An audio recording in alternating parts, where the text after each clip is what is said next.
आज आईएसीसी और स्वाति फाउंडेशन की ओर से महिला सशक्तिकरण और उद्यमिता को बढ़ावा देने के लिए विशेष सेमिनार का आयोजन किया गया। कार्यक्रम की मुख्य अतिथि राज्यपाल आनंदीबेन पटेल रही, जिनकी मौजूदगी में महिला सशक्तिकरण के विविध पहलुओं पर विस्तार से चर्चा हुई। इस आयोजन में विशिष्ट अतिथि के तौर पर मशहूर सामाजिक कार्यकर्ता नम्रता पाठक, मंत्री दिनेश प्रताप सिंह, लोक गायिका मालिनी अवस्थी और पूर्व मंत्री स्वाति सिंह समेत कई विशिष्ट हस्तियां शामिल हुई। सेमिनार में विभिन्न क्षेत्रों में बेहतरीन उपलब्धि हासिल करने वाली महिला उद्यमियों को सम्मानित भी किया गया। कार्यक्रम के दौरान प्रमुख वक्ताओं ने महिलाओं को अपनी प्रतिभा को पहचानने, करियर के नए आयाम गढ़ने और गृहिणी महिलाओं को स्वरोजगार के अवसर उपलब्ध कराने पर जोर दिया। अभी पढ़कर बाहर निकले, उनकी उंगली पकड़ने की जरूरत है, नहीं तो भटक जाएंगे। ऐसे लोगों के हाथ में चले जाएंगे जो उनका शोषण करें। ऐसी महिलाएं भी हैं, ऐसी महिलाएं भी हमारी युवतियां भी हैं।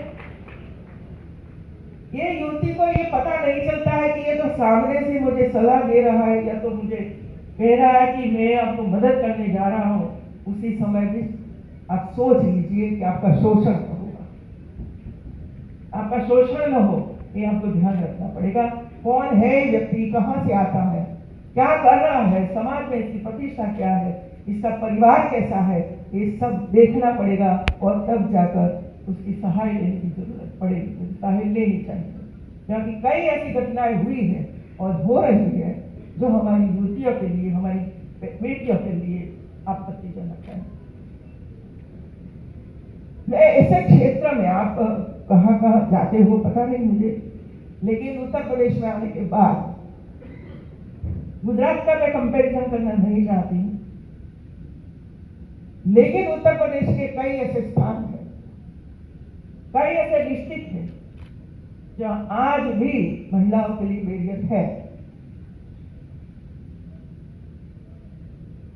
जैसे सोनभद्र, चंदौली, पूर्वपट्टी, जो नेपाल की बॉर्डर, वहां की महिलाओं को देखो कैसे काम कर रही है, लेकिन आगे आने के लिए कितना परिश्रम करना पड़ता है, कितना शोषण हो रहा है।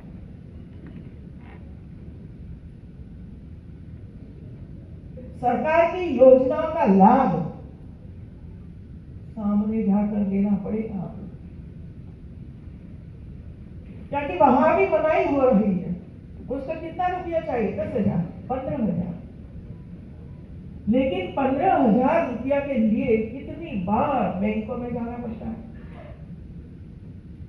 और इसी वजह से मैं डीएम के साथ मीटिंग करके ये बताती हूँ कि लाइए, कितनी महिलाओं ने बैंकों में एप्लीकेशन की है पैसे के लिए, बजट के लिए, मेरी उपस्थिति में सब पास करिए और दे दीजिए। क्या एक गरीब है इसी वजह से मना कर रहे हैं?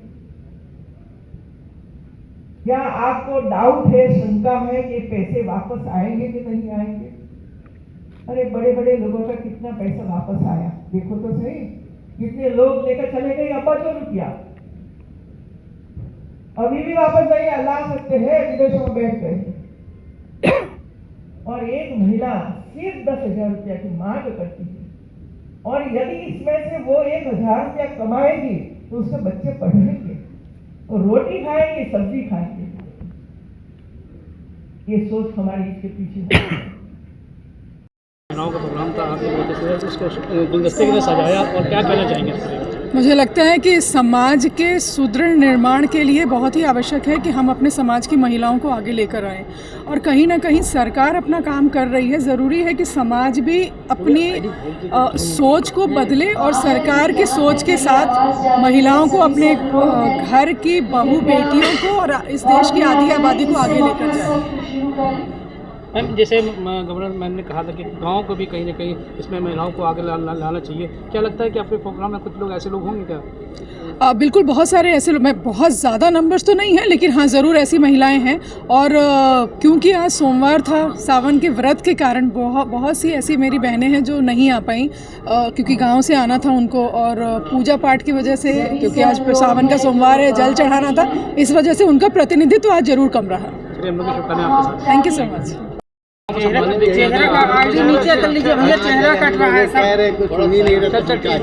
जी बोले। हाँ मैम, आज सम्मानित की गई महिलाओं का प्रोग्राम का कैसे देखते, क्या कहना चाहिए?